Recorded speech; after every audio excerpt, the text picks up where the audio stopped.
तो ठीक है बच्चों, आज की क्लास में हम लोग 10th क्लास का फिजिक्स का एक चैप्टर उठाते हैं, इलेक्ट्रिसिटी चैप्टर, जो कि चैप्टर 12th है आपके साइंस एनसीईआरटी में। और इस इलेक्ट्रिसिटी चैप्टर में हम लोग पुराने कॉन्सेप्ट को जो हमने पिछली क्लास में पढ़ा है उसको तो रिकॉल करेंगे ही, साथ ही साथ हम लोग 10th क्लास के ओवरव्यू को और 10th क्लास के अकॉर्डेंस में हम इस चैप्टर को पढ़ेंगे। तो electricity as the chapter suggest, इसका सबसे पहले हम इंट्रोडक्टरी व्यू देख लें कि इलेक्ट्रिसिटी किस तरीके से एवरीवेयर मौजूद है और हमारे लाइफ को और हमारे डेवलपिंग नेचर को किस तरीके से सपोर्ट करता है। तो इलेक्ट्रिसिटी कॉमन हाउस होल्ड से लेकर, यानी कॉमन हाउस होल्ड अप्लायंसेस से लेकर लार्ज स्केल इंडस्ट्रीज को रन करने में एक बहुत बड़ा रोल प्ले करता है। हम कॉमन हाउस होल्ड में लें तो आप घर में मिक्सीज यूज कर रहे हो, एसीज यूज हो रहा है, फैन यूज हो रहा है, बल्ब यूज हो रहा है, साथ ही साथ और बहुत सारी डिवाइसेस हैं, अप्लायंसेस हैं जो आप घर में यूज कर रहे हो, जिनमें आप इलेक्ट्रिसिटी का यूज कर रहे हो। लार्ज स्केल इंडस्ट्रीज सेटअप है। इंडस्ट्रीज किस तरीके से हैं, आप कोई भी फैक्ट्रीज ले लो, इलेक्ट्रिसिटी से रन होती हैं। इतना ही नहीं, हमारा एंटरटेनमेंट भी इलेक्ट्रिसिटी के थ्रू हो पाता है और हमारा ट्रांसपोर्ट और कम्युनिकेशन भी इलेक्ट्रिसिटी के थ्रू हो पाता है। यानी इलेक्ट्रिसिटी को हम कॉमन हाउस होल्ड अप्लायंसेस में तो देखते ही हैं, लार्ज स्केल इंडस्ट्रीज में भी देखते हैं, एंटरटेनमेंट में तो देखते ही हैं, कम्युनिकेशन और ट्रांसपोर्टेशन में भी देखते हैं। और इतना ही नहीं, आप जितना ज्यादा इलेक्ट्रिसिटी का प्रोडक्शन करोगे और जितना ज्यादा इलेक्ट्रिसिटी का आप यूटिलाइजेशन करोगे, वो आज के डेट पे एक इंडेक्स बन चुका है, वो एक सिंबल बन चुका है, वो एक इंडिकेशन बन चुका है इस बात का कि आप कितने डेवलप्ड हो। तो कंट्री का डेवलपमेंट इस बात पे डिपेंड करने लग गया है कि वो कितना ज्यादा इलेक्ट्रिसिटी का प्रोडक्शन करता है और यूटिलाइजेशन करता है। द क्वेश्चन अराइज व्हाई, तो इसका आंसर ये है कि जितना ज्यादा आप इलेक्ट्रिसिटी का प्रोडक्शन करोगे, जितना ज्यादा यूटिलाइजेशन करोगे, वो इंडिकेट करेगा कि आपके पास इंडस्ट्री सेटअप उतना ज्यादा है। यानी आप उतना ज्यादा चीजों को या थिंग्स को बना पा रहे हो और उतना ज्यादा आप उन थिंग्स को एक्सपोर्ट कर पा रहे हो और उतना ज्यादा आप उन चीजों की मदद से क्या कर पा रहे हो, रिवेन्यूज जनरेट कर रहे हो। That indirectly indicates your development nature. तो इस तरीके से ये एक इंपॉर्टेंट पॉइंट हुआ, इंडेक्स हुआ डेवलपमेंट ऑफ कंट्री का। इसी तरीके से हमारे ब्रेन में बहुत सारे ऑर्गन्स हमारे ब्रेन से जुड़े होते हैं और ब्रेन पूरे ऑर्गन्स को क्या करता है, डायरेक्ट करता है। कैसे डायरेक्ट करता है? नर्व के थ्रू। Nerve cells are there. आपने पढ़ा है पिछली क्लास में कि आपकी पूरी बॉडी में सेल्स होती हैं और सेल आपकी बॉडी का फंक्शनल और स्ट्रक्चरल यूनिट है, पढ़ा है आपने। उसी तरीके से हमारे बॉडी में एक सेल और काम करता है जिसे हम नर्व सेल बोलते हैं या न्यूरॉन्स बोलते हैं। उस नर्व सेल की बात यदि आप करो तो वो नर्व सेल हमारे ब्रेन से सभी इंफॉर्मेशंस को ऑर्गन तक पहुंचाता है, ऑर्गन से भी इंफॉर्मेशन लेता है। तो किस फॉर्म में लेता है लेटर ऑन हम पढ़ेंगे, लेकिन आज आप याद रखो ये इलेक्ट्रिकल इंपल्सेस ही होती हैं। यानी ये इंपल्सेस और ये सिग्नल्स किस फॉर्म में हमें मिलते हैं और या ब्रेन देता है ऑर्गन्स को, इलेक्ट्रिकल फॉर्म में। यानी इतना ही नहीं, हमारा ब्रेन भी इलेक्ट्रिकल फॉर्म में ही सिग्नल की बात करता है, यानी इलेक्ट्रिसिटी की ही बात करता है। यानी इलेक्ट्रिसिटी एक इंटीग्रेटेड पार्ट बन चुका है हमारे लाइफ का। यदि हमारी लाइफ ही बिगिन हो रही है इलेक्ट्रिसिटी से, we can't work if our brain doesn't work. यानी ब्रेन तभी वर्क करेगा जब ये इलेक्ट्रिकल इंपल्सेस थ्रू आउट हमारे बॉडी ट्रेवल करेंगे और ये नर्व सेल्स के थ्रू ट्रेवल करेंगे और हमारे बॉडी के डिफरेंट ऑर्गन्स को गाइड करेंगे या उनको डायरेक्शन देंगे। तो कैसे देंगे?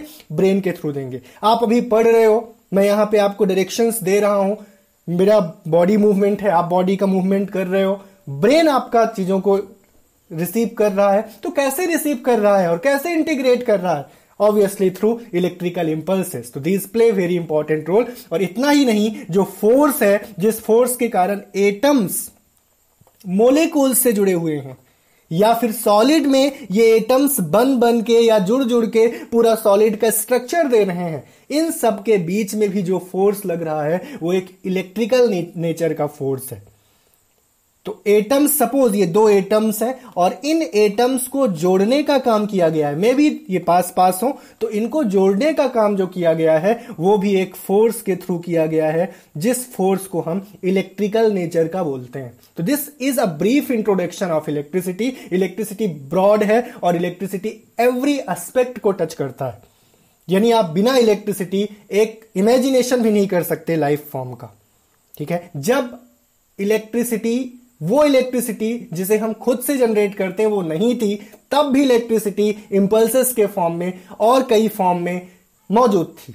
तो किस तरीके से इसका हिस्टोरिकल प्रीव्यू चला, किस तरीके से हिस्ट्री में हमारी इलेक्ट्रिसिटी रही, तो हम लोग कुछ हिस्टोरिकल प्रीव्यू देखेंगे। पर उससे पहले हम ये देखें कि ये जो इलेक्ट्रिकल फेनोमेनन हमने देखा, हाउस होल्ड में हमने फेनोमेनन देखा, ये कैसे जनरेट होती हैं। तो इन सभी फेनोमेनन मतलब घटनाएं, कौन कौन सी घटनाएं, आपके बॉडी में बहुत सारे सिग्नल्स का ट्रांसफर होता है इलेक्ट्रिकल इंपल्सेस के थ्रू। किसके थ्रू? इलेक्ट्रिकल इंपल्सेस के थ्रू होता है, ठीक है, एग्रीड। इसके अलावा और बहुत सारे रबिंग के कॉन्सेप्ट्स हमें देखने को मिलते हैं जो हिस्टोरिकल टाइम से साइंटिस्ट करते आ रहे हैं, लोग करते आ रहे हैं और ऑब्जर्वेशंस करते आ रहे हैं कि किस तरीके से रब करने से स्ट्रॉज अट्रैक्ट होने लग गए, पेपर्स के पीस अट्रैक्ट होने लग गए। तो ये सब फेनोमेनन बहुत पुराने टाइम से चल रहा है। तो कैसे चल रहा है, क्या इसका रीजन है? तो इन सब का रीजन है इलेक्ट्रिक चार्ज। यानी जो फेनोमेनन हम लोग पुराने टाइम से, या आपने भी ऐसा देखा होगा कि जब आप कॉम्ब को रब करते हो अपने हेयर्स के थ्रू और उसके बाद जब आप किसी भी छोटे छोटे पीसेस में अपने कॉम्ब को लेके आते हो पास में, तो वो स्ट्रॉज या वो बिट्स, पीसेस के बिट्स अट्रैक्ट हो जाते हैं। क्या रीजन है इसका? तो ये रीजन हम लोग समझने जा रहे हैं। इसका रीजन है इलेक्ट्रिक चार्ज। तो इलेक्ट्रिक चार्ज एक ऐसी प्रॉपर्टी है, एक ऐसा लक्षण है, गुण है, जो कैरेक्टर है, जो भी समझो आप, किसी हर मैटर का, यानी हर मैटर के अंदर ये प्रॉपर्टी मौजूद है। कौन सी प्रॉपर्टी? इलेक्ट्रिक चार्ज की property. This property of electric charge is there with all kind of matters. और एक पर्टिकुलर एग्जाम्पल तो आपने अभी ऑब्जर्व कर ही लिया, आप करके चाहें तो अभी देखें। आप कॉम्ब को अपने बालों से यदि रब करते हैं और उसके बाद आप छोटे छोटे पीसेस को पास में ले आते हैं कॉम्ब के, तो कॉम्ब अट्रैक्ट करता है उनको। तो इन सब के पीछे रीजन क्या है? Electric charge is the reason behind them. तो हम लोग डिटेल से इलेक्ट्रिक चार्ज को पढ़ेंगे, यहां तक कि इलेक्ट्रिक चार्ज का हिस्टोरिकल प्रीव्यू भी आज पढ़ेंगे। तो बिल्कुल आप लोग ध्यान से सुनते रहें। तो बॉडीज गेट इलेक्ट्रीफाइड। अब इसका रीजन ये है कि बॉडीज इलेक्ट्रीफाई हो जाती हैं, बॉडी के अंदर इलेक्ट्रिक नेचर आ जाता है। कब आ जाता है? जब उनमें चार्ज का ट्रांसफर होता है। And this transfer of charge may occur due to rubbing और may due to other phenomenon as well. एक सबसे प्यारी फेनोमेनन है चार्ज ट्रांसफर की, जो बहुत समय से, प्राचीन टाइम से, यहां तक कि 500 BC, 600 BC, अब आप BC में समझा दूं, यहां पे ईसा मसीह जी का जन्म हुआ, उनके जन्म के पहले की चीजें कहलाती हैं बिफोर क्राइस्ट, और उनके जन्म की बाद की चीजें कहलाती हैं AD या AC, एन्नो डोमिनी। ठीक, तो हम बात करें यदि BC में 600 BC तक की बात करें, तो तब से लोगों ने ये रबिंग करना शुरू कर दिया था और रबिंग करके ट्रांसफर ऑफ चार्ज की बात कर दी थी। इतना ही नहीं, और बहुत समय पहले जाओ आप, स्टोन एज में जाओ आप, तो स्टोन एज के टाइम हमारे जो बहुत पुराने एंसेस्टर्स थे, उन्होंने भी पत्थरों को रब करके ही क्या किया था? जनरेट किया था। आप सो कॉल्ड आप कह सकते हो कि आग जनरेट किया था, ठीक है, फायर जनरेट किया था। तो इस तरीके से एक बहुत बड़ा रोल यहां सामने आता है चार्ज के ट्रांसफर का। तो here comes very important role of transfer of charge. तो हम लोग क्विकली समझ लेते हैं कि ये चार्ज का ट्रांसफर कैसे डील होता है। तो एक तो हमने एक आइडिया ले लिया कि ये चार्ज का ट्रांसफर रबिंग के कारण होता है। इसके अलावा हम इस चार्ज के ट्रांसफर के बेसिस पे पूरे इलेक्ट्रिसिटी को दो भागों में बांट सकते हैं। The first one is electrostatics. Electrostatics वो ब्रांच है या वो स्टडी है जहां पे हम इलेक्ट्रिक चार्ज को रेस्ट में यानी स्टैटिक स्टेट में पढ़ते हैं। रेस्ट में यानी स्टैटिक स्टेट में पढ़ते हैं। ठीक, रेस्ट को ही स्टैटिक बोला जाता है। तो जब चार्ज को स्टैटिक, कब स्टैटिक में पढ़ोगे? जब आप रबिंग की बात करोगे, जब आप चार्ज को मतलब दो ऑब्जेक्ट को बिल्कुल रेस्ट में रख के आप बात करोगे, जिसमें चार्ज सिर्फ ट्रांसफर हुआ है एक बॉडी से दूसरे बॉडी में। तो ऐसे केस में आप क्या करोगे? जनरली आप रबिंग की स्टेट पे काम करोगे। तो इस दौरान जो चार्ज डेवलप हुआ है या चार्ज में जो फेनोमेनन हुई हैं, जो घटनाएं परिघटनाएं हुई हैं, फेनोमेनन यानी घटना का होना, तो जो भी घटनाएं हुई हैं उसे हम इलेक्ट्रोस्टैटिक्स के अंतर्गत पढ़ेंगे। तो लेटर ऑन तो आप डिटेल से ही नहीं पढ़ोगे, 12th क्लास में तो बहुत डिटेल से इलेक्ट्रोस्टैटिक पढ़ना है, पर अभी भी हमें एक बेसिक पोर्शन इलेक्ट्रोस्टैटिक का और बेसिक पोर्शन करंट इलेक्ट्रिसिटी का सीखना है 10th क्लास में। तो इलेक्ट्रोस्टैटिक्स कौन सी ब्रांच हो गई? एक ऐसी ब्रांच हो गई जिसमें हम चार्ज के रेस्ट स्टेट में काम करते हैं। तो एक बेसिक स्टडी हमें अभी 10th क्लास में भी करनी है इलेक्ट्रोस्टैटिक की। और दूसरी ब्रांच है करंट इलेक्ट्रिसिटी, और करंट इलेक्ट्रिसिटी वो ब्रांच है इलेक्ट्रिसिटी की जिसपे हम चार्ज की स्टडी मोशन में करते हैं, यानी जब चार्ज मूव करता है तो क्या होता है। तो जब चार्ज मूव करता है, क्लोज पाथ बन जाता है, तो इलेक्ट्रिक करंट जनरेट होता है। तो ये सब स्टडी हम क्लास में करेंगे। चलिए आगे बढ़ते हैं और हिस्टोरिकल प्रीव्यू देखते हैं कि इलेक्ट्रिक चार्ज का क्या प्रीव्यू रहा है। तो सबसे पहले तो बच्चों ग्रीक फिलोसफर थे, उन्होंने ऑब्जर्व किया। अब इन ग्रीक फिलोसफर का नाम मैंने नहीं लिखा है, आप चाहे तो इनका नाम मेंशन कर सकते हैं। इनका नाम था थेल्स ऑफ मिलेटस। तो थेल्स ऑफ मिलेटस जो ग्रीक फिलोसफर थे, यानी आप कह सकते हो दार्शनिक थे, क्या नाम था? Thales of Miletus. ठीक है, तो लगभग 600 बीसी यानी ईसा मसीह क्राइस्ट के जन्म के 600 इयर्स अगो इन्होंने ऑब्जर्व किया था। क्या ऑब्जर्व किया था? कि जो एम्बर है, क्या होता है ये एम्बर? एम्बर प्यारे बच्चों एक तरीके का रेजिन होता है। कैसा रेजिन होता है? तो ये बात आप लिख लो, फॉसिलाइज्ड ट्री रेजिन होता है। ठीक है, एक ट्री का रेजिन होता है। इस रेजिन को जब हमने रब किया, किससे किससे रब किया ये आप क्लियर करो। इस रेजिन को हमने रब किया फर के साथ, मे बी वूल के साथ भी करें। तो फर के साथ जब हमने रब किया तो हुआ ये कि ये अट्रैक्ट करने लग गया बिट ऑफ स्ट्रॉ। ठीक है, स्ट्रॉ के बिट को अट्रैक्ट करने लग गया, यानी पीसेस को अट्रैक्ट करने लग गया, यानी इसके अंदर कोई ना कोई चार्ज आया होगा, कुछ ना कुछ ऐसा हुआ होगा कि अट्रैक्शन हुआ। लेकिन हमारे ये थेल्स ऑफ मिलेट्स जो थे, ठीक है, Miletus, Thales of Miletus, TUS और जोड़ लो, तो ये थेल्स ऑफ मिलेटस एक्सप्लेन इस चीज को नहीं कर पाए, या ग्रीक फिलोसफर ये बात नहीं बता पाए कि एम्बर जब फर के साथ रब कर दिया जाता है तो ये बिट्स ऑफ स्ट्रो को क्यों अट्रैक्ट करने लगता है। He couldn't explain this. ठीक है, ये बहुत पुरानी बात थी, 600 BC की बात थी, लगभग अप्रॉक्स में बोल रहा हूं इसे। ठीक, बाद में 1600 में एक काम और किया गया। क्या काम किया गया 1600 में? देखिए, विलियम गिलबर्ट ने पाया कि ये जो प्रॉपर्टी थी, कौन सी प्रॉपर्टी? अट्रैक्ट करने की प्रॉपर्टी, किसके अंदर? एम्बर के अंदर। वो सिर्फ फर के साथ नहीं थी, और बहुत सारे ऑब्जेक्ट के साथ भी ये प्रॉपर्टी इन्होंने ऑब्जर्व की। किन्होंने? विलियम गिलबर्ट ने ऑब्जर्व की, यानी उन्होंने इस अट्रैक्शन की प्रॉपर्टी को कई ऑब्जेक्ट के साथ ऑब्जर्व किया, और बाद में विलियम गिलबर्ट ने इस चीज को इलेक्ट्रिक नेचर बोला या इलेक्ट्रिक बोला। क्यों इलेक्ट्रिक बोला होगा? इलेक्ट्रिक बोलने का कारण था वर्ड इलेक्ट्रॉन। इस वर्ड इलेक्ट्रॉन का मतलब होता है एम्बर ग्रीक में। एम्बर का मतलब मैंने बता ही दिया, एक रेजिन है, ये फॉसिलाइज्ड रेजिन है। तो ग्रीक में इलेक्ट्रॉन का मतलब होता है एम्बर, और वहीं से वर्ड आया इलेक्ट्रिक। तो तब से ये इलेक्ट्रिक वर्ड जुड़ गया चार्ज के साथ। और चार्ज की बात तो अभी हुई ही नहीं, चार्ज की बात तो लेटर ऑन होगी। तो अभी तक ये नेचर अट्रैक्शन वाला लोगों को पता था, यहां तक कि 600 BC में यह अट्रैक्शन वाला नेचर पता था। लेटर ऑन विलियम गिलबर्ट ने इस पे काम किया, और विलियम गिलबर्ट ने ही नहीं प्यारे बच्चों, बहुत सारे और साइंटिस्ट थे जिन्होंने इस पर काम रिस्पेक्टिवली किया। मैं कुछ साइंटिस्ट बताऊं तो फ्रेंच साइंटिस्ट थे फ्रैंकोइस डुफी, उन्होंने काम किया। ब्रिटिश के साइंटिस्ट थे स्टीफन ग्रे, उन्होंने काम किया। ओटो वॉन ने काम किया। तो ऐसे बहुत सारे लोगों ने काम किया। हाँ, ओटो वॉन ने क्या काम किया? इन्होंने इलेक्ट्रिक रिपल्सन पे काम किया, यानी सबसे पहले इलेक्ट्रिक रिपल्सन की बात यदि किसी ने की तो वो ओटो वन ने की 1672 में। ठीक, ये हिस्टोरिकल प्रीव्यू आपको थोड़ा मजा देगा इस चीज में, और ये मजेदार बनाएगा चैप्टर को। बाद में कंडक्टर और इंसुलेटर की बात भी की, मैंने अभी एक नाम लिया था फ्रैंकोइस डुफी का। ठीक है, तो इन्होंने सबसे पहले बात किया था कंडक्टर और इंसुलेटर का। कैसे? उन्होंने ये बोला था कि इलेक्ट्रिसिटी का ट्रांसफर हो सकता है एक बॉडी से दूसरे बॉडी में। ठीक, कब हो सकता है? तो फिर उन्होंने एक्सप्लेन किया था कंडक्टर्स में हो सकता है, इंसुलेटर्स में नहीं हो सकता। तो ये कंडक्टर और इंसुलेटर का एक्सप्लेनेशन आपको मिल गया था। आप कह सकते हो कि 1700 के अप्रॉक्स ये चीजें मिल गई थी। तो जो भी इलेक्ट्रिसिटी की बात हुई है, अभी लेटेस्ट में ही ये सब डेवलपमेंट हुआ है। ठीक है, पहले इतना सब नहीं था। तो 1700 में तो आप ये कहो कि कंडक्टर इंसुलेटर की बात शुरू हुई थी। ठीक, चलिए और हिस्टोरिकल प्रीव्यू आगे भी देखते हैं। तो चार्ज, फिर इसके बाद रबिंग की बात हुई बहुत चार्ज, बहुत ऑब्जेक्ट पे रबिंग की गई, कई ऑब्जेक्ट पे रबिंग की गई। तो सबसे पहले तो ग्लास की बात करें, ग्लास को सिल्क के साथ रब किया गया। जब ग्लास को विट्रम बोलते हैं लैटिन लैंग्वेज में। क्या बोलते हैं लैटिन भाषा में? लैटिन वर्ड है विट्रम, जिसको ग्लास के लिए यूज किया जाता है। आज हम ग्लास यूज करेंगे तो वर्ल्ड वाइड हम समझ जाएंगे ग्लास क्या है, लेकिन पहले विट्रम यूज होता था लैटिन के लिए। तो चार्ज जो ग्लास पे आया कब? जब सिल्क के साथ रब किया गया ग्लास को, तो उस ग्लास के चार्ज को बोला गया विट्रस चार्ज।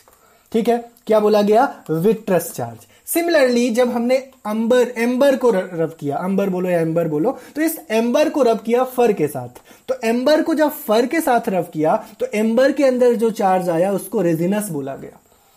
ठीक है, इसी तरीके से एबोनाइट रॉड को, एक रॉड है एबोनाइट रॉड, इसको रब किया गया सिल्क के साथ, तो भी जो चार्ज आया उसको क्या बोला गया? एबोनाइट पे जो चार्ज आया उसको बोला गया रेजिनस। यानी एक बार तो हमने ग्लास को रब किया था सिल्क से तो विट्रस चार्ज आया था, फिर एबोनाइट को रब किया था तो रेजिनस चार्ज आया था। तो इस तरीके से साइंटिस्ट लोगों को ये आइडिया लगने लग गया कि यहां पे कुछ ना कुछ सिमिलैरिटी है। तो जब उन्होंने फर्दर स्टडी किया, फर्दर काम किया, बहुत सारे एक्सपेरिमेंट्स किए, तो उन्होंने ये ऑब्जर्व किया कि भाई चार्ज का ट्रांसफर हो रहा है। चार्ज का क्या हो रहा है? ट्रांसफर हो रहा है। तो ये आइडिया अब तक लग चुका था कि चार्ज का ट्रांसफर होता है, और चार्ज के ट्रांसफर के कारण ही चार्ज में क्या होता है? डिफरेंस होता है, और उस चार्ज में डिफरेंस के कारण क्या होता है? ये नेचर बदलता है। जैसे ग्लास के अंदर नेचर क्या आ गया? पॉजिटिव चार्ज डेवलप करता है ग्लास। ये आज समझ लो आप। क्यों? क्योंकि इलेक्ट्रॉन को ये क्या कर देता है? लूज कर देता है। इलेक्ट्रॉन को लूज कोई भी करेगा तो पॉजिटिव चार्ज आएगा। मैं लेटर ऑन अभी इस डिटेल से समझाऊंगा इलेक्ट्रॉन को लूज करने के कॉन्सेप्ट को। एम्बर इसी तरीके से क्या करता है? जब फर के साथ रब किया जाता है, एम्बर में नेगेटिव चार्ज आता है। ठीक है, ये ले लेता है फर में से निकाले गए इलेक्ट्रॉन्स को। मूवमेंट तो सिर्फ इलेक्ट्रॉन का होता है, ध्यान रखिएगा। अभी इलेक्ट्रॉन, प्रोटॉन, न्यूट्रॉन में एक बार और डिटेल से बता दूंगा। इसी तरीके से जो एबोनाइट रॉड पे चार्ज आता है वो कैसा चार्ज होता है? आप वो ध्यान रखेंगे कि नेगेटिव चार्ज ही होता है। तो ये थोड़ा सा आप आइडिया याद रखना। बाकी ये पॉजिटिव नेगेटिव का कॉन्सेप्ट दिया किसने था? पहले विट्रस और रेजिनस का कॉन्सेप्ट दिया गया था। बाद में बेंजामिन फ्रैंकलिन ने ये कॉन्सेप्ट दिया था। किस चीज का कॉन्सेप्ट? पॉजिटिव और नेगेटिव चार्ज का कॉन्सेप्ट। अब ये बेंजामिन फ्रैंकलिन का जो पूरा 1750 के अप्रॉक्स में दिया था। बेंजामिन फ्रैंकलिन का लाइफ टाइम रहा है 706 से लेके 1719 तक, 1706 1706 से 1790 तक। और बेंजामिन फ्रैंकलिन ने ही, आपको याद आए तो, इन्होंने इलेक्ट्रिक से रिलेटेड बहुत सारा काम किया है। ये जो बिजली वगैरह की बात हम करते हैं तो उसके लिए भी इन्होंने क्या बनाया था? एक कंडक्टर बनाया था, जिससे हम घरों में बिजली ना गिरे। ये जो जब पानी का मौसम होता है तो बहुत ज्यादा ऑब्जर्व करते हो ना, तो कई बार वो इलेक्ट्रिसिटी हमारे घरों में गिर जाती है और बहुत सारा डिस्टर्बेंस करती है, लोगों की यहां तक की डेथ हो जाती है। तो उससे हम बच सकें इसके लिए इन्होंने एक डिवाइस बनाई थी सबसे पहले, जिससे हम अर्थिंग करके वो पूरा इलेक्ट्रिक चार्ज को हम कहां भेज सकते हैं? अर्थ में भेज सकते हैं, और बहुत सारे बड़े बड़े डिस्टर्बेंसेस से बच सकते हैं। ये शायद आपने पढ़ा होगा 7th 8th क्लास में। ठीक है, तो बेंजामिन फ्रैंकलिन ही वो साइंटिस्ट थे जिन्होंने सबसे पहले नेगेटिव चार्ज, कौन से चार्ज को बोला? इन्होंने विट्रियस चार्ज को पॉजिटिव चार्ज बोला।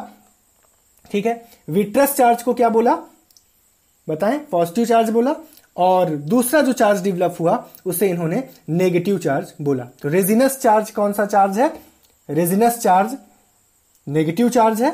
और पॉजिटिव चार्ज कौन सा है? यहां पे रिस्पेक्टिवली आप हटा लें, क्योंकि रिस्पेक्टिवली लगाएंगे तो आप विट्रस मान लेंगे इसको। यहां पे सिंपली लिख लें नेगेटिव चार्ज यानी रेजिनस, RESINOUS।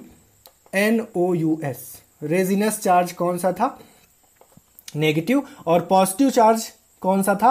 विट्रस, यानी जो ग्लास में आया था। ग्लास को विट्रम बोलते थे ना, तो ग्लास में जो चार्ज आया था वो कौन सा चार्ज था? वो विट्रस चार्ज था, यानी वो पॉजिटिव चार्ज था। लेकिन अब नाम इनका रेजिनस विट्रस की जगह नेगेटिव पॉजिटिव बन गया था। तो ग्लास का चार्ज पॉजिटिव है।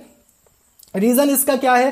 Transfer of charge. जब रबिंग की गई ग्लास की सिल्क के साथ तो अब ग्लास में से इलेक्ट्रॉन निकलेंगे। इलेक्ट्रॉन हमेशा मूव करते हैं, प्रोटॉन मूव नहीं करते हैं। अब मैं थोड़ा सा क्लियर कर दूं, एक एटम के पास सेंटर में क्या होता है? सेंटर में पूरा मास होता है, जिसे हम बोलते हैं न्यूक्लियस। और इसी सेंटर में न्यूक्लियस बनता है दो चीजों से। ये जो न्यूक्लियस होता है, थोड़ा सा आइडिया आप ले लें, बाकी शायद आपने पढ़ा होगा, और 10th क्लास में भी केमिस्ट्री में न्यूक्लियस से रिलेटेड बहुत सारा काम आप करेंगे। मैं बिट आइडिया आपको दे देता हूं। सेंटर पे होता है न्यूक्लियस, जो दो चीजों से बनता है, प्रोटॉन और न्यूट्रॉन। तो ये दो एटॉमिक पार्टिकल्स हैं। फिर इसके बाद एक तीसरा एटॉमिक पार्टिकल आता है इलेक्ट्रॉन्स। जो इलेक्ट्रॉन्स होते हैं वो चारों तरफ घूमते हैं इसी सेंटर के, तो न्यूक्लियस के चारों तरफ घूमने वाले इलेक्ट्रॉन। तो कितने आपको एटॉमिक पार्टिकल मिल गए? एक तो इलेक्ट्रॉन मिल गया, एक प्रोटॉन मिल गया और एक न्यूट्रॉन मिल गया। तो प्रोटॉन और न्यूट्रॉन तो सेंटर में सिचुएटेड है, बिल्कुल फिक्स्ड है। प्रोटॉन और न्यूट्रॉन डिस्टर्ब नहीं होते, ठीक। इलेक्ट्रॉन डिस्टर्ब होता है, वो ट्रांसफर हो सकता है दूसरे एटम में, ठीक, या फिर दूसरे एटम से भी कुछ इलेक्ट्रॉन आ सकते हैं इस एटम में। जब तक ये ट्रांसफरिंग नहीं होती तो आपका एटम न्यूट्रल होता है, मतलब ना तो उसमें पॉजिटिव चार्ज होता है ना तो उसमें नेगेटिव चार्ज होता है। इस नेगेटिव चार्ज इलेक्ट्रॉन के लिए यूज होता है और ये पॉजिटिव चार्ज प्रोटॉन के लिए यूज होता है, ये भी क्लियर कर लो, ठीक। लेकिन जब तक इलेक्ट्रॉन का ट्रांसफर नहीं होगा एटम न्यूट्रल रहेगा। तो यहां पे क्या हुआ होगा बच्चों? ग्लास से इलेक्ट्रॉन ट्रांसफर होकर सिल्क में गए होंगे। अब ग्लास से इलेक्ट्रॉन यदि लूज हुआ है तो ग्लास के अंदर पॉजिटिव चार्ज आ गया, ग्लास में इलेक्ट्रॉन की कमी हो गई, ठीक। अब यहां पे एम्बर में क्या हुआ होगा बताओ? क्या एम्बर में से चार्ज गए होंगे? कभी नहीं जा सकते। चार्ज हमेशा क्या होता है? इलेक्ट्रॉन वाला चार्ज क्या होता है? हमेशा यदि जाता है तो पॉजिटिव होता है, ठीक। यानी फर में से क्या हुआ होगा? इलेक्ट्रॉन आए होंगे एम्बर के पास। तो फर में से जब इलेक्ट्रॉन एम्बर के पास आ गए तो एम्बर के अंदर नेगेटिव चार्ज आ गया। इसी तरीके से एबोनाइट और सिल्क में क्या हुआ होगा? सिल्क में से इलेक्ट्रॉन मूव होके कहां आ गए होंगे? एबोनाइट रॉड के पास आ गए होंगे। इसलिए एबोनाइट रॉड में क्या हो गया? नेगेटिव चार्ज हो गया। तो मेनली चार्ज का डेवलपमेंट कब होता है? इलेक्ट्रॉन के मूवमेंट के कारण। तो in atom there are 3 atomic sub particles which are known as electron, proton and neutron. In electron we observe negative charge. In proton, we observe positive charge. In neutron, there is no charge at all. Proton and neutron forms the entire mass of center and they are said to be nucleons which form the nucleus. इन्हें nucleons बोलते हैं। क्या बोलते हैं? nucleons बोलते हैं, जो centre को बनाते हैं। चलिए मैं इनके बारे में थोड़ा डिटेल से जाऊंगा, डिटेल्स इनको बताऊंगा, पर उससे पहले आप इतना क्लियर कर लें कि ग्लास में पॉजिटिव चार्ज क्यों आया, एम्बर में नेगेटिव क्यों आया, एबोनाइट में नेगेटिव क्यों आया। तो ग्लास में पॉजिटिव आने का रीजन, ग्लास में से इलेक्ट्रॉन मूव होकर कहां गए? सिल्क के पास गए। और यहां पे एम्बर में नेगेटिव क्यों आया? क्योंकि फर में से इलेक्ट्रॉन मूव होकर एम्बर में गए। इसी तरीके से सिल्क में, ठीक है, एबोनाइट में नेगेटिव क्यों आया? क्योंकि सिल्क में से इलेक्ट्रॉन मूव करके एबोनाइट में गए। हाँ, प्रोटॉन का मूवमेंट नहीं होता है, दिमाग में बैठा लें। चलिए अब मैं थोड़ा सा आइडिया देता हूं आपको कि कैसे ये चार्ज की बात हुई। तो एक बात तो वेल क्लियर है और शायद आपने समझ भी लिया है। कौन सी बात? ये बात कि आपके सेंटर में होता है न्यूक्लियस और उसके चारों तरफ इलेक्ट्रॉन मूव करते हैं। तो यहां पे 3 सब पार्टिकल सामने आते हैं हमारे पास। एक तो प्यारे बच्चों आता है प्रोटॉन, एक आता है आपके पास इलेक्ट्रॉन और एक आता है न्यूट्रॉन। ये 3 सब पार्टिकल हमको यहां पे मिलते हैं, प्रोटॉन, इलेक्ट्रॉन और न्यूट्रॉन, ठीक। ये हर एटम के अंदर पाए जाने वाले सब पार्टिकल्स हैं, ठीक। अब इन सब के पास चार्ज होता है। चलिए मैं सबसे पहले इनका चार्ज समझाता हूं, ठीक है। इनका चार्ज मैं समझाता हूं। इनके अंदर चार्ज होता है, प्रोटॉन के अंदर पॉजिटिव चार्ज, इलेक्ट्रॉन के अंदर नेगेटिव चार्ज और न्यूट्रॉन के अंदर कोई चार्ज नहीं, मैं 0 लिख देता हूं। इनकी वैल्यू भी होती है, यदि आप वैल्यू याद करना चाहो तो। ये प्रोटॉन के अंदर चार्ज की वैल्यू होती है 1.6 इंटू 10 की पावर -19 कूलम। सबसे पहले कूलम नाम के साइंटिस्ट ने इन चार्ज पे काम किया था एक्सपेरिमेंटली। काम तो बहुत पहले से हो रहा था, पर एक्सपेरिमेंटल वर्क सबसे पहले कूलाम नाम के साइंटिस्ट ने किया था। उन्हें क्रेडिट देते हुए हम चार्ज की यूनिट कूलम यूज करते हैं, ठीक है। फुल फॉर्म इसका होगा COULOMB, पूरा लिखेंगे तो, बाकी हम कैपिटल C से इंडिकेट करते हैं इस यूनिट को, ठीक है। मैं अभी और एक्सप्लेन कर रहा हूं, पहले थोड़ा सा ये सब पार्टिकल आप रिकॉल करें, पहले भी पढ़ा है। तो प्रोटॉन ये हो गया। इलेक्ट्रॉन, इलेक्ट्रॉन के अंदर जो चार्ज है उसकी वैल्यू आप लिख लें, इस चार्ज की वैल्यू आप लिखें। इस चार्ज की वैल्यू भी एग्जैक्टली प्रोटॉन के चार्ज के बराबर है। यानी जितना चार्ज एक प्रोटॉन के अंदर होता है वही चार्ज एक इलेक्ट्रॉन के अंदर होता है। तो डिफरेंस किस बात का है? डिफरेंस इस बात का है कि ये चार्ज माइनस में होता है 1.6 इंटू 10 की पावर माइनस 19 कूलम्ब ही होगा, लेकिन नेगेटिव होगा। ठीक, ये क्लियर हो गया चार्ज। अब न्यूट्रॉन के अंदर 0 कूलम्ब चार्ज, कोई चार्ज न्यूट्रॉन के अंदर नहीं होता है। ठीक, अब जब किसी एटम की बात की जाएगी नॉर्मल स्टेट में, तो वो एटम जितना प्रोटॉन रखेगा उतना ही इलेक्ट्रॉन रखेगा, इसलिए वो 0 कूलम्ब चार्ज रखेगा। ठीक, लेकिन जब ट्रांसफर होगा तब गड़बड़ होगा। ठीक है, जब तक ट्रांसफर नहीं हो रहा है चार्ज का तब तक कोई इशू नहीं है, कोई प्रॉब्लम नहीं है। कब प्रॉब्लम होगी, यानी कब चार्ज जनरेशन की बात होगी या कब चार्ज की बात होगी, जब ट्रांसफर होगा। किसका ट्रांसफर होगा? इलेक्ट्रॉन्स का। इसीलिए मैंने बोला कि transfer of electrons matter a lot. तो यहां पे सेंटर पे क्या क्या होता है ये आप क्लियर कर लो। पूरा मास इसी सेंटर पे होता है।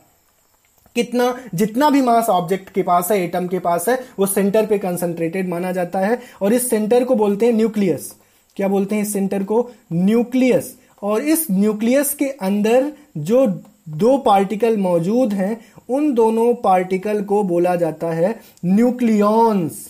और ये दो न्यूक्लियॉन्स कौन कौन से होते हैं? उनमें से एक होता है प्रोटॉन और दूसरा होता है न्यूट्रॉन। ये दो न्यूक्लियॉन्स पाए जाते हैं। अब इनके मासेस की बात कर लेते हैं हम लोग। तो प्रोटॉन के पास कितना मास होता है वो आप लोग लिख लें। इसका मास होता है 1.67 और 3, ठीक है, इंटू 10 की पावर माइनस 27। बहुत ही कम है, लेकिन फिर भी इलेक्ट्रॉन से बहुत ज्यादा है। ठीक है, अभी मैं इलेक्ट्रॉन का बताऊंगा तब आपको लगेगा कि इलेक्ट्रॉन से ज्यादा है। हाँ, न्यूट्रॉन का चार्ज थोड़ा सा और ज्यादा होता है। कितना ज्यादा देखना, थर्ड डिजिट में होगा 5 यहां बस, और बाकी सब सेम होता है। तो पहले तो आप ये काम भी कर लें, क्योंकि इससे बहुत इंपॉर्टेंट आइडिया आपको मिलने वाला है। तो प्रोटॉन के अंदर कितना चार्ज? 1.673 इंटू 10 की पावर माइनस 27 kg। न्यूट्रॉन के अंदर कितना चार्ज? 1.675 इंटू 10 की पावर माइनस 27 kg। इलेक्ट्रॉन के अंदर, ये मास है, चार्ज नहीं है, ध्यान रखना, मास की बात हो रही है। केजी यूनिट लग गई ना, मास। हाँ, एक और काम कर लेते हैं, हम मास लिख लेते हैं इलेक्ट्रॉन का भी। तो इलेक्ट्रॉन का मास मैं लिख देता हूं इस जगह पे, ठीक है, नीचे। इसका मास होता है 9.1 मल्टीप्लाइड विद 10 की पावर माइनस 31। माइनस में पावर ज्यादा होना मतलब वैल्यू का कम होना, यानी ये इलेक्ट्रॉन के अंदर जो मास है वो कम है, ध्यान रखना। इन दोनों में से तो बहुत कम है। तो सबसे ज्यादा मास किसके अंदर हो गया? चलिए Mn लिख देता हूं मैं। न्यूट्रॉन के अंदर सबसे ज्यादा मास हो गया। फिर किसके बाद? इसके बाद प्रोटॉन के अंदर, फिर इसके बाद इलेक्ट्रॉन के अंदर। तो इलेक्ट्रॉन का जो मास है वो बहुत कम है, इसीलिए ये दोनों मिलकर, न्यूट्रॉन और प्रोटॉन मिलकर पूरा सेंटर का मास डिसाइड कर देते हैं। इसीलिए मैंने बोला कि सेंटर में पूरा मास होता है। और ये ऑर्बिट जो होती हैं चारों तरफ, ज्यादा ऑर्बिट हो सकती हैं, 2 हो सकती हैं, 3 हो सकती हैं, 4 हो सकती हैं। इन ऑर्बिट में कौन घूमते हैं? इलेक्ट्रॉन घूमते हैं। फर्स्ट ऑर्बिट में कितने इलेक्ट्रॉन ज्यादा से ज्यादा घूम सकते हैं? 2, इसको हम k भी बोलते हैं। सेकंड ऑर्बिट में कितने घूम सकते हैं? ये 2n² फार्मूला से डिसाइड होता है कितने घूम सकते हैं। n की जगह 2 रख दो तो 8 घूम सकते हैं। इसी तरीके से थर्ड ऑर्बिट को m बोलते हैं, इसमें कितने इलेक्ट्रॉन ज्यादा से ज्यादा घूम सकते हैं? 18। और फोर्थ ऑर्बिट को n बोलते हैं, इसमें ज्यादा से ज्यादा कितने इलेक्ट्रॉन घूम सकते हैं? 32। आप n की जगह 4 रख दोगे इस फार्मूला में तो आपको ये सभी मिल जाए, ये लास्ट वाला n मिल जाएगा। 1 रखोगे तो k का मिल जाएगा। ठीक, तो इस तरीके से हम कौन से ऑर्बिट में कितने इलेक्ट्रॉन होंगे ये डिसाइड करते हैं। अब जब इन इलेक्ट्रॉन का ट्रांसफर होता है तो चार्ज जनरेट होता है। तो चार्ज की डेफिनेशन लिख लें आप कि transfer of electrons give rise to the charge. Simple definition लिख लें, transfer of electron give rise to the charge. Simple सी डेफिनेशन। ठीक, इज इट क्लियर और नॉट? बताएं आप। Transfer of electron give rise to charge. तो यदि electron का ट्रांसफर हुआ है तो इलेक्ट्रॉन यदि इस जगह से, इस ऑब्जेक्ट से यहां चले गए तो इस ऑब्जेक्ट के अंदर पॉजिटिव आएगा और यहां पे नेगेटिव आ जाएगा। ठीक है, तो transfer of electron give rise to charge. ठीक, अब ट्रांसफर ऑफ इलेक्ट्रॉन 2 तरीके से हो सकता है। या तो हो सकता है एक्सेप्टेंस, इलेक्ट्रॉन का एक्सेप्ट होना, या हो सकता है इलेक्ट्रॉन का रिमूव होना। तो जब इलेक्ट्रॉन रिमूव होता है तो पॉजिटिव चार्ज आता है, और जब इलेक्ट्रॉन एक्सेप्ट किया जाता है तो कौन सा चार्ज आता है? जब इलेक्ट्रॉन एक्सेप्ट किया जाता है, रिसीव किया जाता है, सिंपली बोलें तो रिसीव किए जाने पर नेगेटिव चार्ज आएगा। और डोनेट किए जाने पर, इलेक्ट्रॉन डोनेट किए जाने पर कौन सा आएगा? रिमूव बोलो, ठीक है। डोनेट किए जाने पर क्या आएगा? पॉजिटिव आएगा। रिमूव बोलो या डोनेट बोलो, एक ही चीज हो गई। तो डोनेट किए जाने पर क्या आएगा? पॉजिटिव। और एक्सेप्ट किए जाने पर, रिसीव किए जाने पर, तो ये बात आप दिमाग में बैठा लें, ठीक है। यहां भी मैंने एक्सप्लेन किया है कि electricity is very important in modern society. Modern context में बता रहा हूं अब आपको, मॉडर्न कंटेक्स्ट यही चल रहा है। This is called modern physics कह सकते हैं आप इसको। मॉडर्न फिजिक्स में हम चार्ज की जब बात करते हैं, या मॉडर्न कंटेक्स्ट में, आज के कंटेक्स्ट में चार्ज की बात करते हैं, तो हम सबसे पहले प्रोटॉन, इलेक्ट्रॉन, न्यूट्रॉन की ही बात करते हैं, ठीक है। चार्ज प्रोटॉन और इलेक्ट्रॉन दोनों में इक्वल होता है, 1.6 इंटू 10⁻⁻19 कूलम। लेकिन मॉडर्न कंटेक्स्ट में हम ये भी कहते हैं कि इलेक्ट्रिसिटी बहुत बड़ा रोल प्ले करती है, बहुत इंपॉर्टेंट है हमारे सर्वाइवल के लिए। हम सोच भी नहीं सकते इसके बिना सर्वाइवल आज की कंडीशन में, ठीक है। हमारे टेक्नोलॉजिकल वर्ल्ड में बहुत बड़ा रोल है इस इलेक्ट्रिसिटी का, ठीक है। हम साइंस स्टूडेंट हैं, ऑब्वियसली साइंस पढ़ रहे हैं, तो जरूरी है हमारे लिए कि हम इसका साइंस प्रीव्यू या इसका टेक्नोलॉजिकल प्रीव्यू और इसका इंडस्ट्रियल डेवलपमेंट या इंडस्ट्रियल रोल और हाउस होल्ड में रोल हम सीखें, और उसके अंदर छिपा हुआ रीजन हम पढ़ें, उसके अंदर छिपा हुआ हम प्रॉपर तरीका डेवलप कर ले। हमें पता होना चाहिए कि ऐसा होता है तो क्यों होता है, तो उसी के लिए आज हम पढ़ रहे हैं ये चार्ज। तो अभी तक मैंने आपको क्लियर किया चार्ज का ट्रांसफर। तो चार्ज, अब ये दिमाग में आपके तुरंत आना चाहिए जब भी चार्ज की बात हो और बात हो प्रोटॉन की, तो प्रोटॉन की बात हो तो पॉजिटिव चार्ज दिमाग में आना चाहिए, और प्रोटॉन की बात हो तो तुरंत दिमाग में आना चाहिए चार्ज का रिमूव होना। कौन से चार्ज का? इलेक्ट्रॉन का। इलेक्ट्रॉन का डोनेट होना। सिर्फ इलेक्ट्रॉन दिमाग में आना चाहिए जब भी चार्ज आए।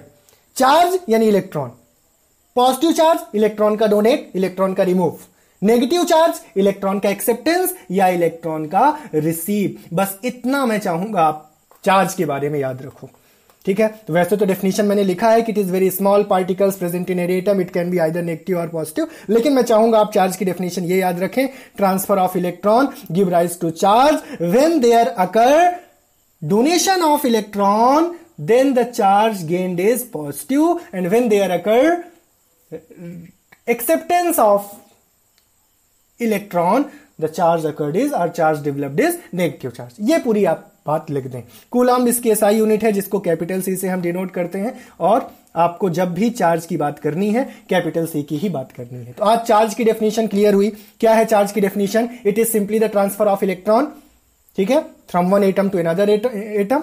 The atom that receives the electron is called negative charge, and the atom that donates the electron is called positive charge atom. Is it clear or not? ये बताएं पहले आप। हाँ, ये वैल्यूज आपको याद होनी चाहिए, इससे आपको ये आइडिया हो जाएगा। वैल्यू याद नहीं भी है तो एटलीस्ट ये पता होना चाहिए कि न्यूट्रॉन के पास सबसे ज्यादा मास, फिर प्रोटॉन के पास, और न्यूट्रॉन प्रोटॉन मिलके ही न्यूक्लियॉन बनाते हैं, न्यूक्लियस बनाते हैं, और इस कारण से पूरा मास जो होता है एटम का वो सेंटर पे होता है, और चारों तरफ कौन घूमता है? इलेक्ट्रॉन। अब इसके सबके अलग अलग फंडे हैं, सबके अलग अलग कॉन्सेप्ट हैं, इसका भी पूरा हिस्ट्री है कि पहले लोगों ने, साइंटिस्ट ने अलग कॉन्सेप्ट दिया। पहले साइंटिस्ट ये नहीं बोल रहे थे कि इलेक्ट्रॉन घूमता है, सबके अलग अलग कॉन्सेप्ट थे। रदरफोर्ड मॉडल था, उससे पहले देखें तो थॉमसन का मॉडल था, और देखें तो पूरा डाल्टन्स का मॉडल था। तो ये पूरे मॉडल हमें पढ़ना है केमिस्ट्री में, पर अभी इतना क्लियर करें, केमिस्ट्री में भी आपको मदद मिलने वाली है। मुझे उम्मीद है कि इतना क्लियर हो गया होगा। चलिए मैं आज नेट चार्ज की बात अब कर देता हूं। इस नेट चार्ज के बारे में एक वर्ड यूज किया जाता है, टोटल चार्ज, और इस नेट चार्ज की प्रॉपर्टी को बोला जाता है क्वांटाइजेशन। मैं चाहूंगा आप अच्छे से लिख लें। क्वांटाइजेशन का मतलब है ये जो चार्ज होता है इसकी क्वांटिटी एक ऐसी क्वांटिटी है जो अपने वैल्यू को किस फॉर्म में रखती है? एक स्टैटिक फॉर्म में रखती है, एक फिक्स्ड फॉर्म में रखती है। कौन सा है वो फिक्स्ड फॉर्म? हमेशा इंटीग्रल मल्टीपल। इंटीग्रल का मतलब इंटीजर का मल्टीपल। क्या होते हैं इंटीजर? इंटीजर होते हैं +-1, यानी प्लस का 1 भी इंटीजर है, -1 का भी इंटीजर है, ठीक है। जीरो इंटीजर है क्या? बिल्कुल जीरो इंटीजर है। +-2 यानी 2 इंटीजर है क्या? यस। -2 है क्या? यस। +-3 3 इंटीजर है? यस। -3 है? यस। यानी इंटीजर क्या होते हैं आपने पढ़ा है 10th क्लास में भी, रियल नंबर में आप पढ़ोगे ये, साथ ही साथ 9th क्लास में भी आपने पढ़ रखा है इंटीजर क्या होते हैं। तो 0 से बिगिन होके इधर पूरे के पूरे माइनस के नंबर, साथ ही साथ यहां पूरे नेचुरल नंबर, होल नंबर ले लो रादर 0 से भी, तो ये सभी इंटीजर होते हैं। तो इंटीग्रल मल्टीपल किस चीज का? इंटीग्रल मल्टीपल इलेक्ट्रॉनिक चार्ज का। और इलेक्ट्रॉन का चार्ज तो मैंने अभी भी बताया है और यहां भी साफ साफ मैंने लिख दिया है, इलेक्ट्रॉन के अंदर कितना चार्ज होता है? 1.6 इंटू 10⁻⁻19 कूलम। यदि इसके पहले माइनस नहीं भी लिखा तो माइनस ही मान के चलना है, क्योंकि इलेक्ट्रॉन का चार्ज नेगेटिव ही माना जाता है। तो एक इलेक्ट्रॉन के अंदर नेगेटिव चार्ज होता है। तो इतना क्लियर किया आपने। अब यदि इतना आपने क्लियर कर दिया है तो आपको एक आइडिया पता चल गया, एक बेसिक आपने रूल समझ लिया कि इलेक्ट्रॉन के अंदर कैसा चार्ज होता है, नेगेटिव चार्ज होता है। ठीक। और इलेक्ट्रॉन के अंदर कौन सी प्रॉपर्टी होती है? क्वांटाइजेशन प्रॉपर्टी होती है। क्या कहलाता है क्वांटाइजेशन? क्वांटिटी का फिक्स बना रहना। किस तरीके से फिक्स बना रहना? ये जो क्वांटिटी होती है वो इलेक्ट्रॉन के अंदर जो चार्ज है उसके मल्टीपल में ही होती है। The quantity that a charge possess is always the integral multiple of electronic charge. हमेशा इलेक्ट्रॉनिक चार्ज का इंटीग्रल मल्टीपल होती है ये क्वांटिटी।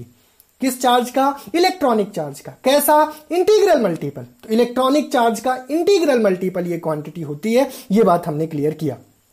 ठीक है, ये बात हमने समझ लिया। अब एक और बहुत इंपॉर्टेंट चीज है और बहुत ही सिंपल चीज है कि कैसे इलेक्ट्रॉनिक मल्टीपल। तो इलेक्ट्रॉनिक मल्टीपल मतलब या तो आप लिखोगे 1 और इलेक्ट्रॉनिक चार्ज 1.6 इंटू 10⁻⁻19, या आप लिखोगे 2 और इलेक्ट्रॉनिक चार्ज 1.6 इंटू 10⁻⁻19। तो ये प्रॉपर्टी एक चार्ज के अंदर पाई जाती है जिसे बोला जाता है क्वांटाइजेशन। और हमेशा माना गया है कि ये प्लस माइनस दोनों में हो सकती है, लेकिन ये किस फॉर्म में होती है? हमेशा इलेक्ट्रॉनिक मल्टीपल के फॉर्म में। तो 1 कूलम चार्ज का मतलब क्या है? n की जगह 1 कूलम चार्ज का मतलब क्या है? 1 कूलम चार्ज का मतलब है कि Q की जगह 1 कूलम हमको कंसीडर करना है, इस Q की जगह 1 रख देना है। अब यह बात तो कंफर्म है कि n हमारा क्या होगा? n हमारा क्या होगा? कोई भी नंबर हो सकता है। कौन सा नंबर? कोई भी इंटीजर नंबर हो सकता है। और साथ ही साथ ये कंफर्म हो चुका है आज की क्लास में कि Q हमेशा क्या होता है? Ne होता है, n मल्टीप्लाइड विद E होता है। अब हमसे कोई पूछे कि 1 कूलम में कितने इलेक्ट्रॉन होते हैं, n की वैल्यू पूछे, तो n का फॉर्मूला क्या निकलेगा? Q डिवाइड बाय E निकलेगा कि नहीं? बिल्कुल निकलेगा। Q कितना है? Q सपोज हम 1 कूलम ले रहे हैं। हमारा आज का क्वेश्चन है कि how many electrons are present in 1 coulomb. एक कूलम में कितने इलेक्ट्रॉन होते हैं?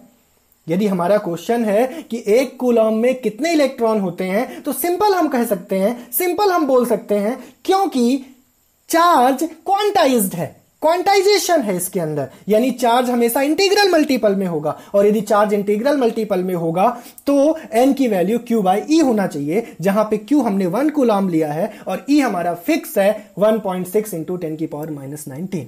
तो ये आ गया 1 डिवाइड बाय 1.6 इंटू 10⁻⁻19। अब मैं क्या कर रहा हूं, ऊपर में इस पॉइंट को मैं ऊपर भेज रहा हूं, यानी इस पॉइंट को हटाना है तो ऊपर 10 आएगा। ठीक है, इस पॉइंट को हटाना है। अब इधर समझ लो आप, मैंने क्या लिखा यहां पे मैंने 1 कूलम लिख दिया और नीचे मैंने लिख दिया 1.6 इंटू 10⁻⁻19। अब मैं सिंपल एक काम कर देता हूं, आपको कंफ्यूजन भी नहीं होगा, प्रॉब्लम भी नहीं होगी। मैं यहां 100 का इंटू कर देता हूं, यहां 100 का इंटू कर देता हूं। इससे क्या होगा, ऊपर तो आपको 100 मिल जाएगा। ठीक है, ऊपर तो 100 मिल जाएगा। नीचे क्या होगा, नीचे एक 10 इसके साथ जाएगा तो 16 हो जाएगा, और एक 10 इसके साथ जाएगा तो ये पावर -18 हो जाएगी, और ऊपर जाएगी ये -18 पावर, यानी आपको ये मिल गया, क्या मिल गया, 100।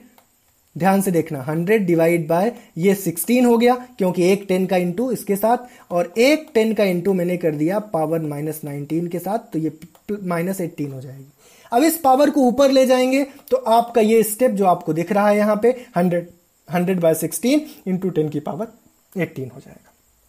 अब सिंपली मैं चाहूंगा कि आप 100 और 16 का डिवाइड कर लो, और आपको पता है ये डिवाइड 6 टाइम्स ये कटेगा। 16 6 जा क्या होता है, 96 होता है। 6 6 जा 36, जैसे भी आप करें, 16 6 जा 96। आपको ये टेबल याद भी होनी चाहिए। ठीक है, फिर ये पॉइंट आप लगाएंगे, ये 0 हो जाएगा। 16 की टेबल पढ़ें तो 16 टू जा आपको जाना पड़ेगा 32, ये आ जाएगा अब इस बार 8, और ये टेबल एग्जैक्टली एंड करेगा 5 पे। तो एग्जैक्ट आपको वैल्यू मिल रही है, याद रखिएगा। ये पॉइंट में या रिपीटिंग वैल्यू नहीं है, पॉइंट में तो है पर रिपीटिंग वैल्यू नहीं है, यहां पे एग्जैक्ट लिखें आप, 6.2 पे ना छोड़ें, 6.25 पे एंड हुआ ये। तो कितना आ रहा है हमारे पास, 6.25 इंटू 10 की पावर 18, यानी 1 कूलाम्ब में लगभग 6 इंटू 10 की पावर 18 बोल सकते हो। एग्जैक्ट बोलना है तो 6.25 इंटू 10 की पावर 18 इलेक्ट्रॉन होते हैं। सोचो कितने ज्यादा इलेक्ट्रॉन। यानी यदि हम ठान लें कि भैया हमें लिखना ही है तो क्या लिखेंगे पता है इसके लिए? इसके लिए हम लिखेंगे 625, ठीक है, 625 लिखेंगे और 16 और 0, 16 0 और 1 2 3 4 5 6 7 8 9 10 11 12 13 14 15 16, इतने इलेक्ट्रॉन होते हैं 1 कूलम में। अब जनरली ऐसा हम नहीं छोड़ते हैं, ये थोड़ा ज़्यादा हेक्टिक हो जाता है लिखना इस फॉर्म में, इसलिए हम इसको साइंटिफिक नोटेशन में ऐसे लिखते हैं। तो 1 coulomb is equal to 6.25 into 10 to the power 18 electron. तो ये क्वेश्चंस बड़ा इंटरेस्टिंग है और इस टाइप के क्वेश्चन आप कर पाएंगे जब आप क्वांटाइजेशन अप्लाई करेंगे। अब सपोज मैं आपसे पूछूं 2 कूलम में कितने इलेक्ट्रॉन होंगे, तो बस 1 की जगह आप 2 रख दोगे। अब यदि आपसे 3 कूलम पूछा जाए तो आप 3 रख दोगे। तो ऐसे क्वेश्चंस मैं नेक्स्ट क्लास में लेता हूं जिस पर मैं डिस्कस करूंगा, क्वांटाइजेशन का यूज करूंगा। पर इससे पहले इतना आप लोग प्रॉपर्ली समझ लें।